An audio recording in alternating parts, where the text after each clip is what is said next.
Creating conversations that start new conversations. Arrow.net, ARROE.net. Let's do it. Let's play it forward. These are real people, real stories, the struggle to play it forward. Episode number 507 is with film critic Burr. I am doing well, Arrow. How are you? Is that you in the picture? It is. It's one of those little radio shots where they were looking for something unique that listeners might want to wrap their hands around. Mm-hmm. Looks good. Hey, do you feel like that we're ambassadors to Hollywood right now? Because there's still a lot of people that aren't making their way into theaters, but the two of us in our own way and shape are doing everything we can to put butts in the seats. Yes, I feel like, when the movies are good, absolutely. I want to get people out to see them. And when there's a movie that's a crowd pleaser that gets that feeling when you are... That's so rare nowadays with streaming. We're all stuck at home with the pandemic and with streaming channels, where you're in a crowded movie theater, masks on if that's what you believe is appropriate, and everybody's just grooving on the movie, and you just get that sense of not just your own individual reaction, but a group reaction that's somehow bigger than one person.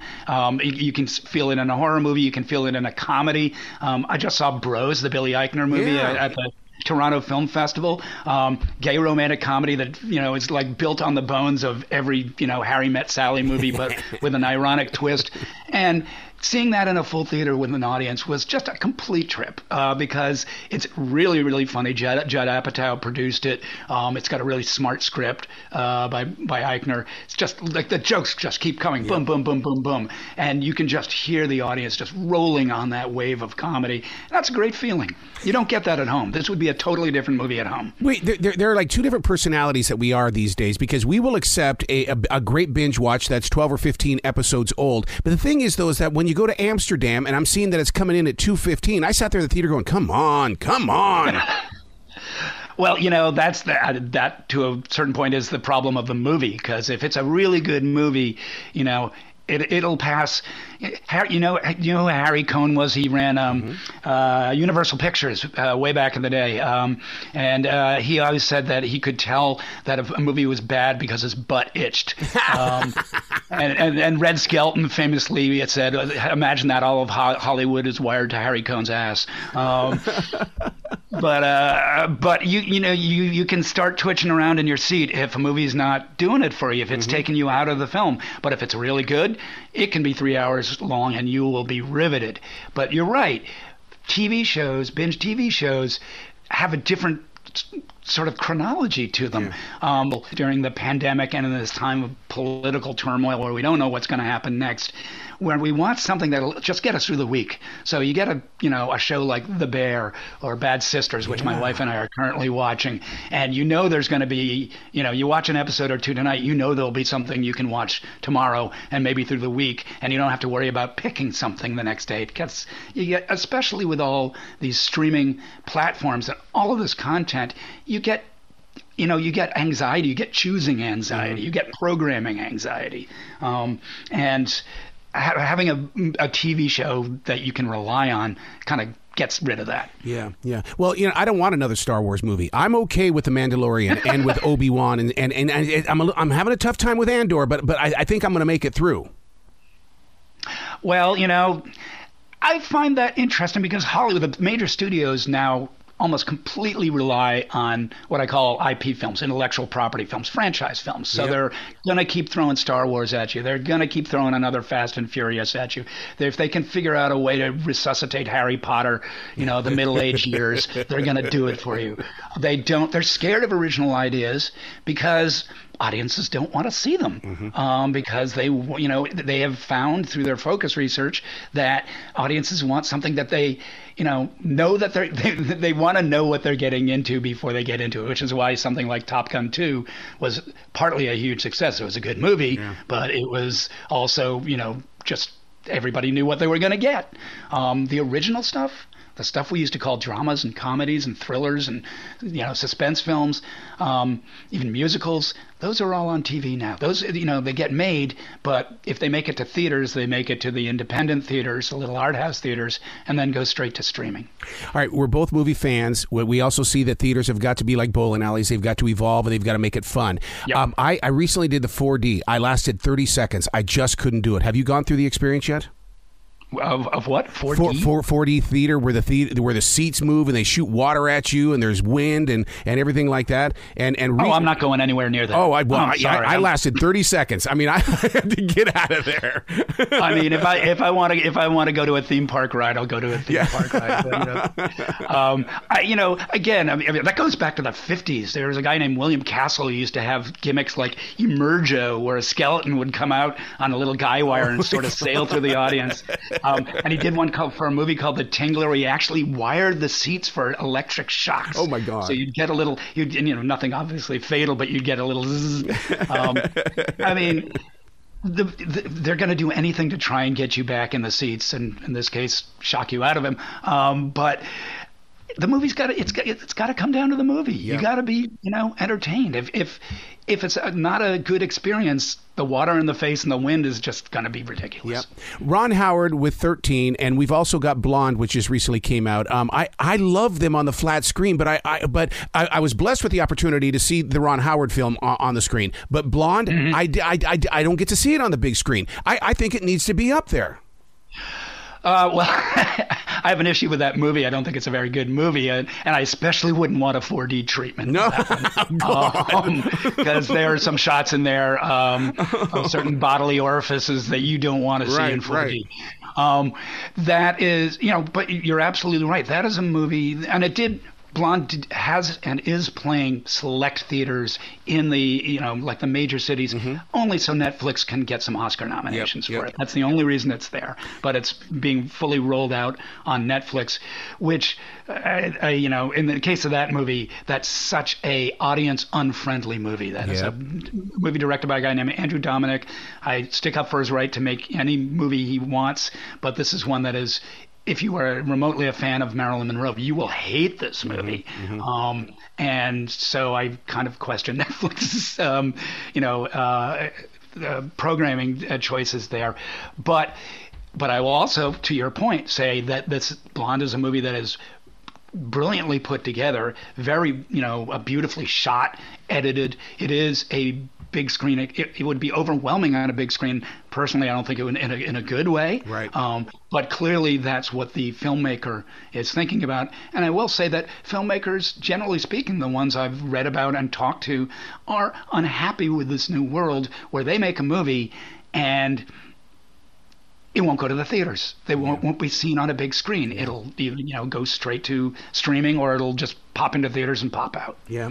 So teaching film criticism in a world where it's no longer about the critics, it's about the influencers. It seems like the influencers are the ones that are being invited to the special screenings.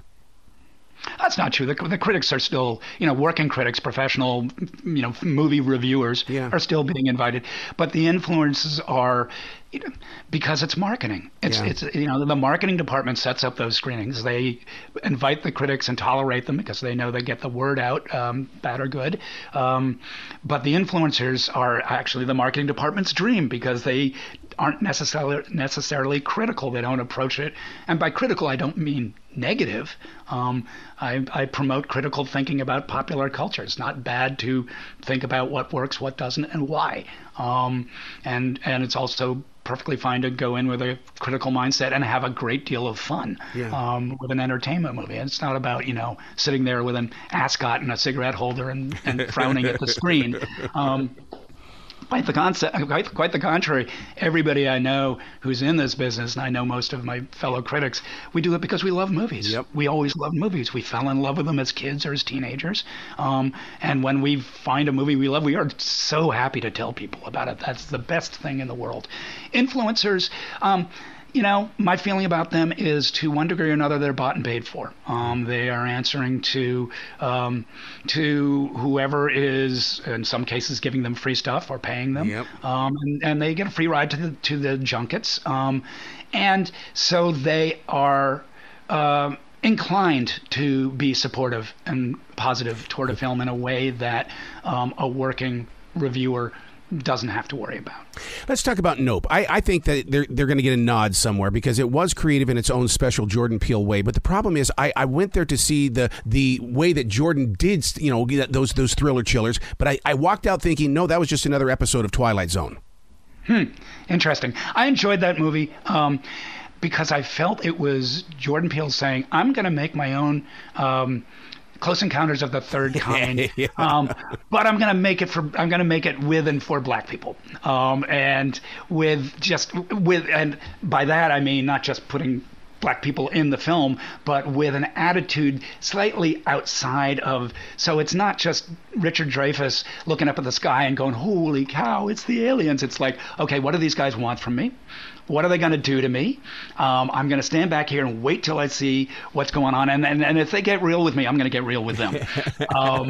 And I appreciated that. I still think Get Out is the one of his that just hits on all cylinders. But I love seeing him develop. And, I don't think he's made a bad movie yet, which is remarkable because usually first-time directors come out on their second swing and can miss badly. Yeah. I don't think I don't think he's hit on the level that the first one did, but I love watching him try. I think he's got a better batting average than M. Night Shyamalan, for one thing. Yeah, because, I keep waiting for him to come up with that next brilliant film. But the thing is, though, that I love about him is the fact that I won't give up on him. I see his name on a movie, and I show up no matter what. Really? Even for the Avatar adaptation where his name was barely on it? There's just, you just know he's got that vibe about him. Mm-hmm. Right. And we want the big reveal. Mm-hmm. We want the surprise. And he's, I do appreciate, I think he's made some terrible movies. I think he's made some great movies. And I love the fact that he's still making them. He's still, he's still trying. Because the worst thing that would happen is that a creative visionary, I'll say it like him, just gives up and goes away. Yeah. You need those ideas. You need those stories. Especially now when we're all sort of cocooned at home, binging on different platforms. Yeah. Don't you think that and just only because I work so closely with different movie theaters is the fact that I'm seeing that people accept bad like they do in restaurants or bad service at a grocery store. They it's like they come out going, it's a B movie. I'm going, you're not angry that they didn't do better? It's a B movie. Well, I think one of the reasons that the theatrical business, the exhibition business is struggling is that it costs so much between the tickets and the food, which is where the theaters make most of their money because the studios take most of the ticket cost. And if you've got a bunch of kids, it's over $100 for an evening's entertainment. Yes, it is. Yep. And the movie had better be good. So if you come out and you're meh, or even worse, that was terrible, you're inclined to not do it again. So I do think that they need to work on the pricing issue. Yeah.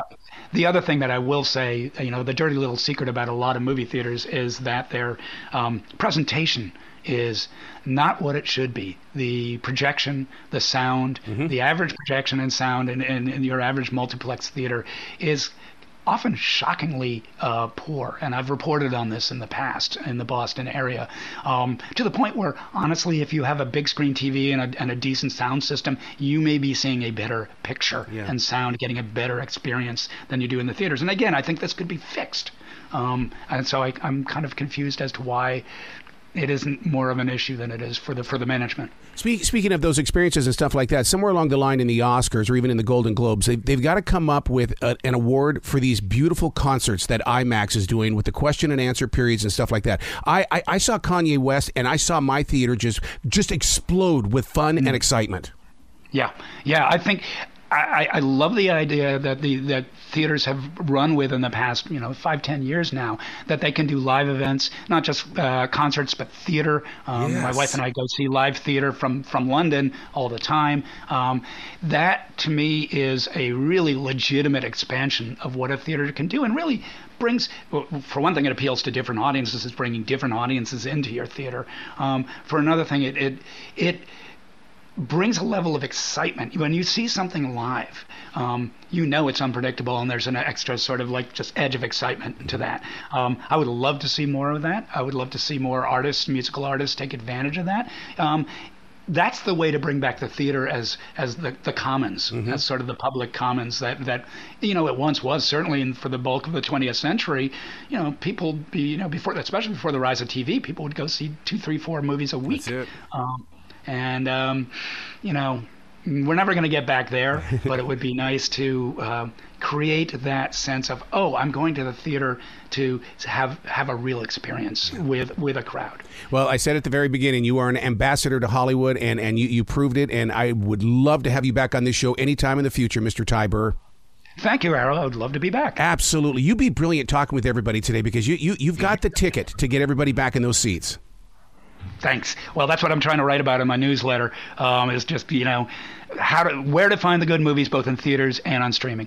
I love it. That's a job. That's a job, Mister. You're a busy guy. Have fun today, sir. You as well. Thank you.